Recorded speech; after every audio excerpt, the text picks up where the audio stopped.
Okay, so I'm Liliana Carrillo. I'm a computer science engineer. So I learned about Agile not actually in education, but actually from technology.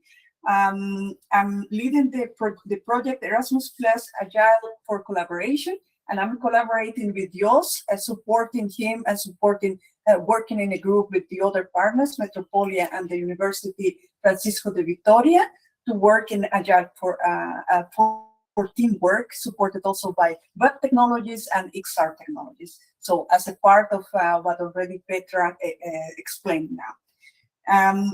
Well, so let's start with Agile and technology.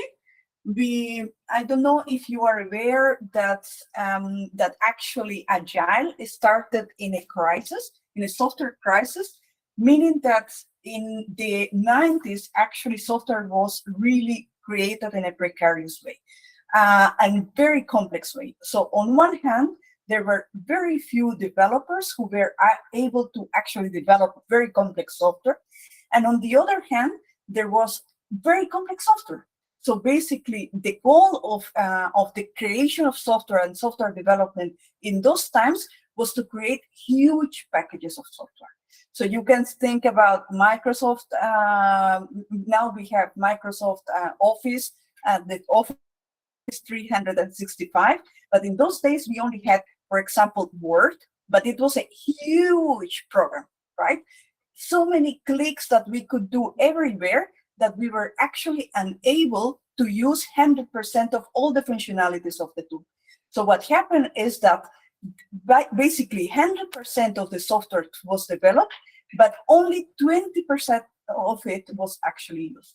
So we were wasting resources of 80% of the development and analysis and design and so on of that software. So in that crisis, basically, so in that crisis, basically developers came together and said, well, how can we do this better?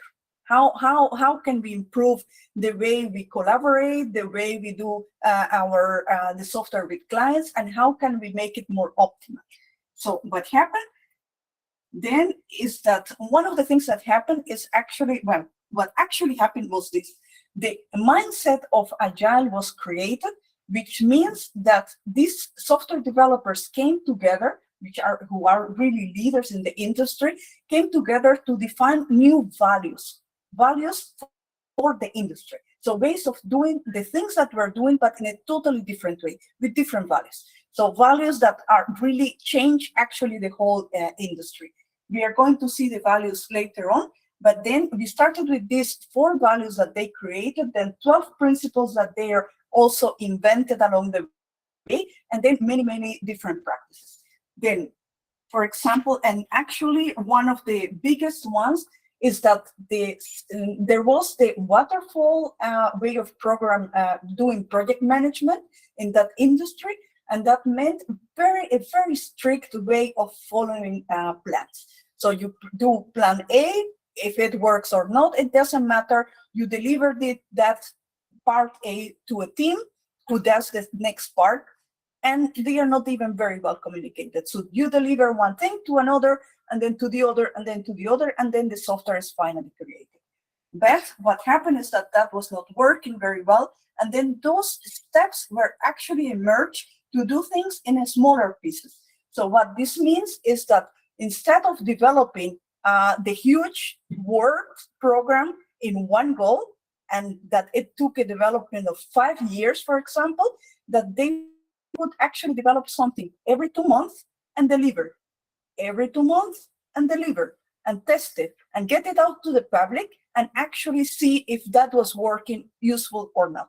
So not instead of working 5 years without really knowing if the product was going to get really at the good state for the market. And this is basically a little bit also what is happening in education. Sometimes we are preparing our students, especially in these times of so much revolution in crisis or digital revolution or whatever you want to call it, data, information, whatever, then all this is actually making that we teach our students things that in 5 years are not relevant anymore. So basically, they are not even ready for the market. So again, we are putting this 100% effort on things that might not be relevant for them, and they might not even feel good about that. Okay, this is the part of technology, right? Now, so basically the biggest shift in technology was to make in people actually the center of this process, not the tools, not the processes that they are following behind, but actually making people feel really the center of the process. What does it mean? That the developers were more self-directed, more self-organized to choose the work that they wanted to do. So to really about their more intrinsic motivation and getting along with the teammates and saying, I want to do this, I don't want to do that, and really getting more like empowered to actually choose what they wanted to do. And then on the other hand, not only the team members, but also the outside. So negotiating, for example, was one of the biggest deals in software development. It was to have the biggest contract, longest contract, to say, if you are cheating me, you know, I have disclosed this article that will actually help me with the lawyers, you know? So it was really very big negotiations because it was development for many years, right? So all this changed in a way that instead of actually working in that way, we started to do more work together with the client. So you start to see that that was more the agile way of doing. It's not that it's you, the client, and me, the developer. No, it's let's co-create, right? Let's do it together. Okay, and these values, little by little, actually also went to education. It especially now in this the last 10 years, it has gone to many industries. So it left actually the software development, it left also manufacturing, and it went to many sectors, to most sectors, I would say. Okay, so now it comes in the same way when we are talking about education, then some leaders for example, we have today Nancy later on, I think it's, yes, after me we have who's behind me? Yes. Sorry? Hello. Yeah. So we have EduScrum first, and then we have Agile Learning Centers, right? Two ways of doing Agile in education. But these leaders actually came together some years ago, and they set up this Agile in Education organization with values that are similar, let's say, to the tech industry, but actually that changed the whole way we work with kids and we work with ourselves. So then the values is we based ourselves in trust. What does it mean? It means that typically as teachers or at the schools, often we are actually thinking, oh, my student doesn't want to learn, or my student is being lazy, or my student doesn't want to do the homework, or things like that. I don't know if it has happened to you, but I mean, that, you know, we think in a bit in a negative way, like in an untrusting way towards them. So if our education would be really enrooted and really focusing on trust, especially starting from that, our relationship with ourselves and with the kids would change. So that is called a value. So if that value, if by default we would just trust, then my question to you is, how would the evaluations be? Would we trust actually that they are evolving, that they are learning by doing, or do we need evaluation or not? So those are the things that might, shift education in a very different way if we just root it into trust. Now, another interesting thing is when we talk about Agile, it's more the responsibility of ourselves. Like in the same way that in technology, we have these boards and we say, okay, who is taking responsibility for a specific task? In Agile, in education, in the different frameworks, that is something that they share. That the student is more the one responsible for their own education. They are in charge of their education, not the teacher. So the teacher is not there to actually tell the kids, hey, you need to learn. No, it is actually the opposite way. The child wants to learn. It is something natural, right? Okay, so then we have this change of values. For example, from prescriptive to iterative, we have the content. Instead, we go for culture. So instead of teaching things to the students, we actually learn from our environment, from what we have out there, from our culture. Sometimes it's like, even when we are at home and we do something that is maybe not the right thing to do, but our kids are looking at us and we tell them, hey, no, don't do that, but we are doing it. It's like we teach by example, right? So then when we talk about culture, it's also a bit about that. We learn about what we see. That is actually the things that we learn the best. Okay, so then we change evaluation for visible feedback and reflection. We change control for trust, and we change competition for collaboration. Okay, so these are the rooted values of Agile, and there are several ways of doing Agile in education. Later, we will have EduScrum, that is one of the ways of doing it. But with EduScrum, for example, they follow the curriculum. So Willie will tell you later that they follow the curricula in the schools and so on. Then we will see Nancy, who is, she did it totally in a radical way. They don't follow the curricula. So they have schools in which kids are trusted to be self-directed and to just want to learn and to enjoy life. So that is the other way of doing it. So we have today two contrasts in this talk. Okay, so that is what I mentioned. So we have the Agile Learning Centers, and then we have EduScrum. Now, from Agile itself, we have what we have done for this project, and actually also for co-videos, is to take, so you saw there are values, right? So we have the values, we have principles, and then we have all the practices that are many.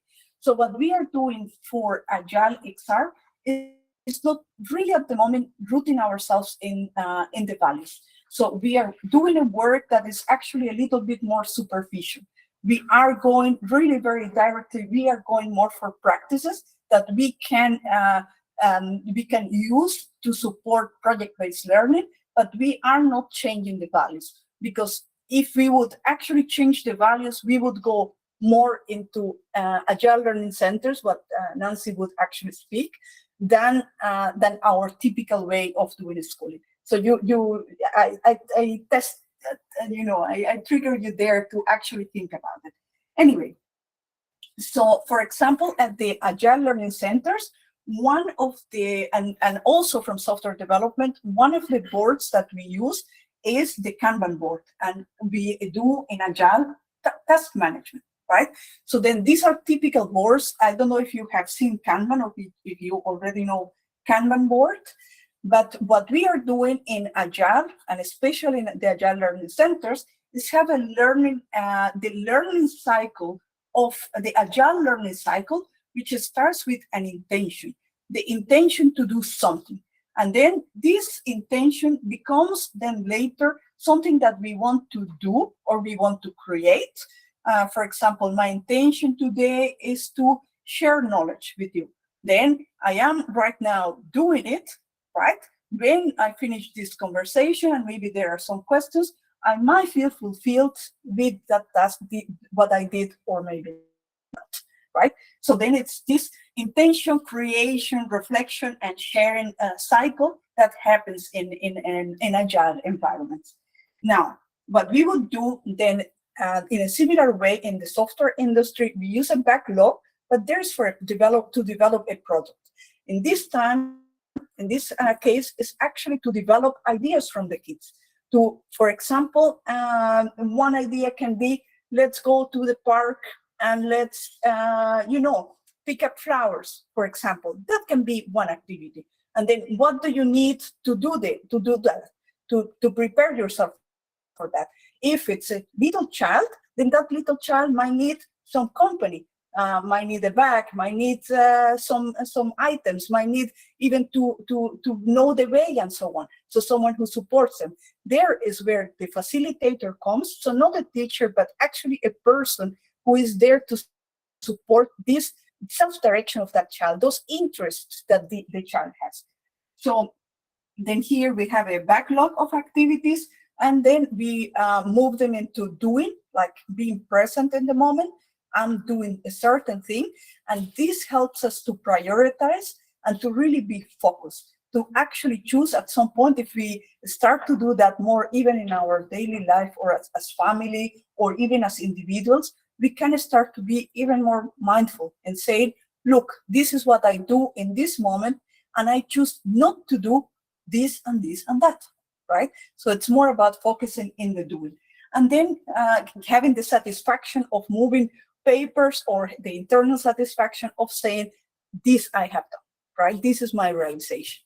Okay, and then, so this is a type of board that and these are actually some of the slides that we are using to create some video tutorials in this AxileXR project. So we are really having a very long explanation, about 10 minutes or so on, in which we explain Agile task management, and then we go into the process, let's say, and the board. So we always have a process that is supported by a certain tool. Then the next one that we have, for example, is the change-up process, and then we have the community mastery board. This change-up process and community mastery board are used at the Agile Learning Centers to actually build culture, to build the sense of connection between one another, to have some even agreements among the group to respect each other. And agreements can be, as for example, as simple as, well, change-up. Change-up is something needs to change, right? And then the space needs to change. For example, here I would say, okay, when we leave this room, let's help and let's bring all these glasses actually outside. That can be one home rule, for example, one rule for this event, right? So then this change-up process, comes from the need for change, for the need of maybe solving a conflict, or maybe for the way to improve something that is happening in the environment, or even in relationship with the kids, or between facilitators, or other type of even conflicts that can be raised. And then we have this community mastery board that it's again kind of like a Kanban board, like several columns, in which in this one, for example, we use the awareness, implementation, practicing, and integrated or mastery.